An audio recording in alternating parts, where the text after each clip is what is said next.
In April 2015, NATO brought their special forces to Estonia for a secret NATO exercise. In the days that followed, Russia unleashed a series of aggressive countermeasures to monitor the exercise.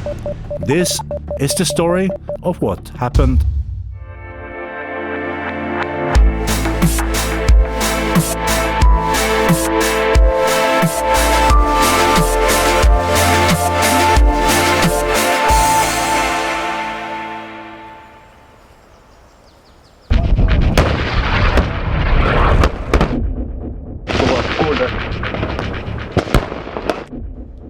Fear is growing in the Baltics that the region could be the next Ukraine. As a result, NATO has been escalating its presence and training activities in the Baltics. In April 2015, NATO carried out a secret Special Forces training mission in Estonia. The exercise was called Trident Jaguar.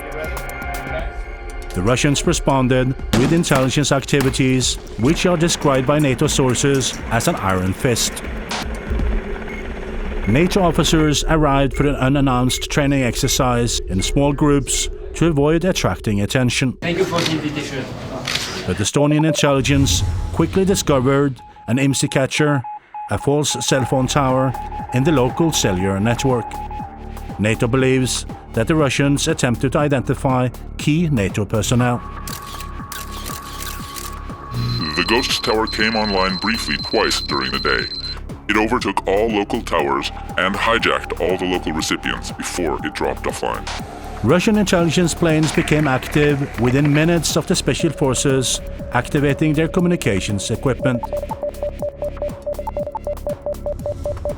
Aircraft was monitored by radio and came to the attention of Estonian authorities due to the unusual flight pattern. But the Russians have been rather interested regarding signals intelligence. The more activity on our side, the more interest there is. The next afternoon, both airplanes and a civilian Russian ship were observed to the northwest of Estonia. The ship was monitoring F-16 fighter planes based at AMARI Air Base outside Tallinn. The track of Russian SIGINT aircraft was from the north to the south, continuing along the Russian-Latvian border. The sorties coincided with an increase in electronic signature for NSHQ EMS stop. F-16s are based in AMARI area. Flight is probably targeting F-16s stationing and field exercises in the Tallinn area. The same afternoon, NATO detected a Russian submarine from the Russian military enclave Kaliningrad. The submarine was in surface position and claimed to have engine trouble. In reality, it was gathering military signal traffic and other intelligence about NATO's special forces.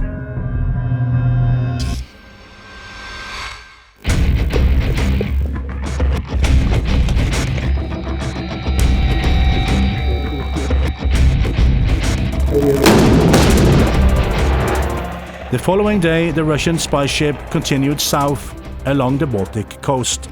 The ship violated the sovereign waters of several Baltic nations.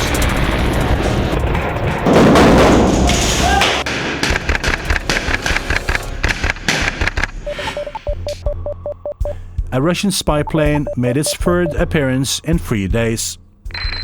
Same pilot voice as previous 2 incidents, likely SIGINT flight. Civilians with advanced camera equipment are also observed within 400 meters of NATO Special Forces forward operating base. The civilians were observed twice the same afternoon. That same evening, a Russian seismic research ship passes to the northeast of the Estonian capital, heading towards Russian waters. NATO sources later confirmed that it was in fact a Russian spy ship. Extensive antenna arrays of unknown capability. Similarly, Russian ships are suspected of collecting data against submarines.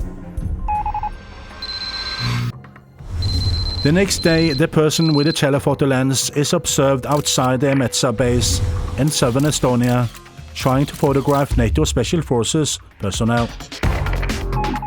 Within the hour, 2 Russian-owned AUGUSTA helicopters flew over the Metsa base, housing the NATO Special Forces.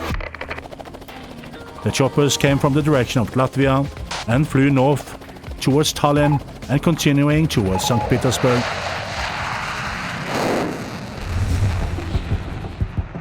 A Russian IL-38 spy plane flew along the northwest coast of Estonia the same day.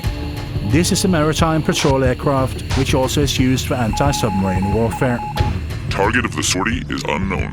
It occurred after the cessation of land and air exercises in that area. It could have been Baltic air policing in that area that was of interest to Russian SIGINT.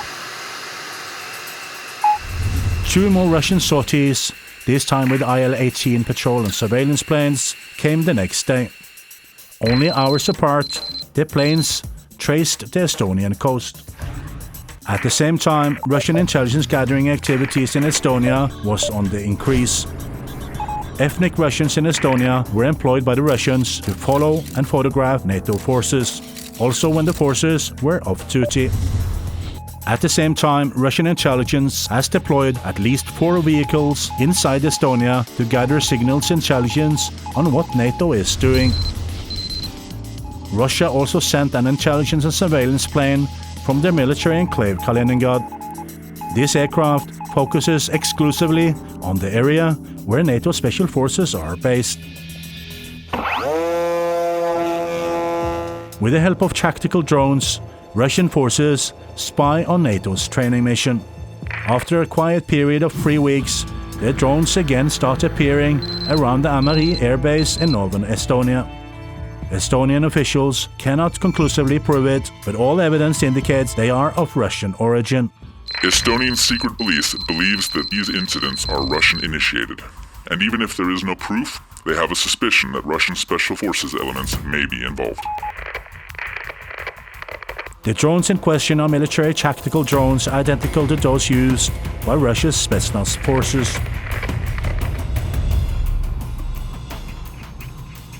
With a navigational range of up to 10 kilometers, it indicates that Russian Special Forces are most likely operating from within Estonian territory. So far, however, Estonian forces have not been able to confirm this and therefore have kept quiet. We've seen drones flying around, but we haven't been able to attribute those drones to anyone in particular. The former defense minister of Estonia has no doubt about Russia's and Vladimir Putin's big project in the Baltics. He wants to have as part of his legacy the creation of the Eurasian Union under Russian domination. And I think this is what this current aggression against Ukraine is about. This kind of behavior, I think, is very dangerous and should be reversed.